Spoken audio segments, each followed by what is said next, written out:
Hi, you guys. Welcome back to my channel. So, I did not even want to do this video, but it has to be done because I had already announced that I was pregnant with twins. And I've always heard in the past that you should wait to announce your pregnancy because of things happening but for me, I don't think that way. I don't ever expect the worst. I don't ever think the worst. Like, I try to be pretty positive in every situation. But when my ultrasound was done on January 2nd and that lady left the room in the middle of my ultrasound, I knew something was up and I prepared myself for the worst because I had been through, I've never had a miscarriage before, but I know generally during the ultrasound, they give you a baby heartbeat, everything's fine. So, um, yes, I miscarried my twins. Um, I found out at 10 weeks. They had stopped growing at 8 weeks. And whew, I still can't believe it sometimes. Um, it was devastating, of course, when I first found out, and I can speak about it now without crying. But when they first told me that, I was just more in shock than anything. Cried my eyes out with my boyfriend because that was the first time he was ever to, attend an appointment with me because with our firstborn, Avia, I had her, well, I was pregnant with her during COVID. So, they didn't allow they didn't allow him to be at the visits. Only the mother could attend the visits. So this was 2020. And while I was pregnant with her. So I was just like, oh my gosh, this was going to be an exciting moment for us. We get to experience the heartbeat together for the first time. We get to see the babies. We're going to be through this journey together this time around. And only for that to be the news was it was shocking. It was devastating, especially having to tell our parents and the rest of the family. I think our parents took it harder than we did. We took it hard, but they took off the rest of the day of work. They have been very upset about it, but we're healing pretty good together. And we had a few talks about it the same exact day, and we made peace with it after at least 2 days. But it's definitely still affecting him a little, well, both of us a little bit, but not as much. So it's some up and down days, but it's not the end of the world. At least not for me because God has a reason for everything, and who knows, what could have happened, with me carrying. I was always tired. Not saying you're not supposed to be tired, but I was definitely down. Like, um, I felt different while I was pregnant with the twins versus with Avia. I was like, I was up, I was going. I didn't have any morning sickness with Avia, but with the twins, I had morning sickness immediately, and then this was just constantly tired and just out of breath on every turn.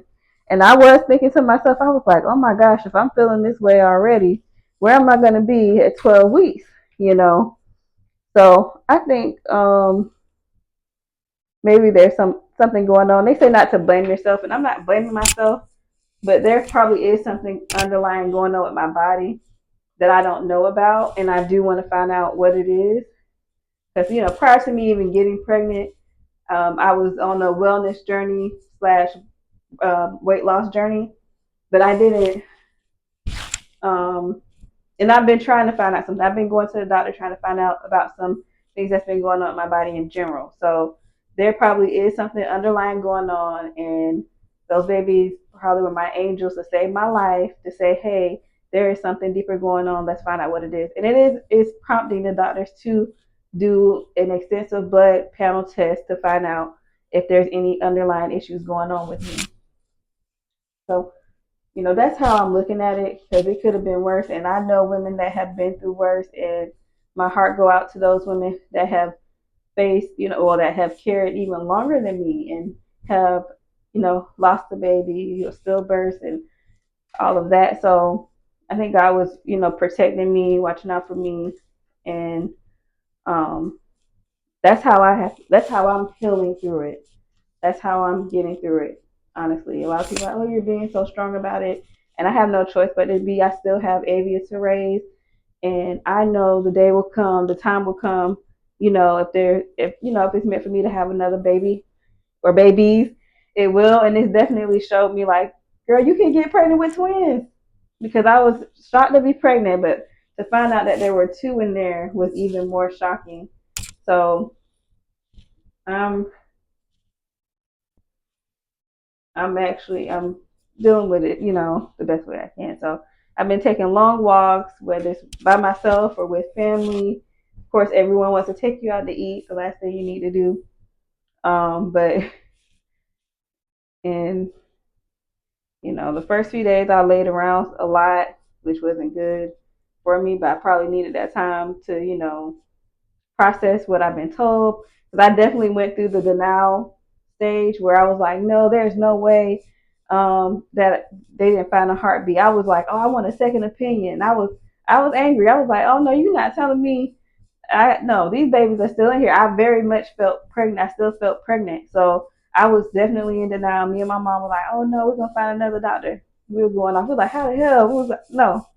So went through that phase of denial, and then as I would say, another week went past. And the reason that another week went past is because I was supposed to have a DNC done, but the hospital was so booked they couldn't see me. So being that they couldn't see me, I don't know how to look in the back. I don't really care. I had to reschedule. They could never get me back in, so I had to do something called a DNE. So dilate and evacuate or something. Or they suction the baby out. It sounds terrible, but they suction the baby out. So I went that route, which I wish I'm glad I don't know. I don't know if I could. I don't know if I should have did it that way. I wanted to be sedated so I could be done, just wake up, be done with it.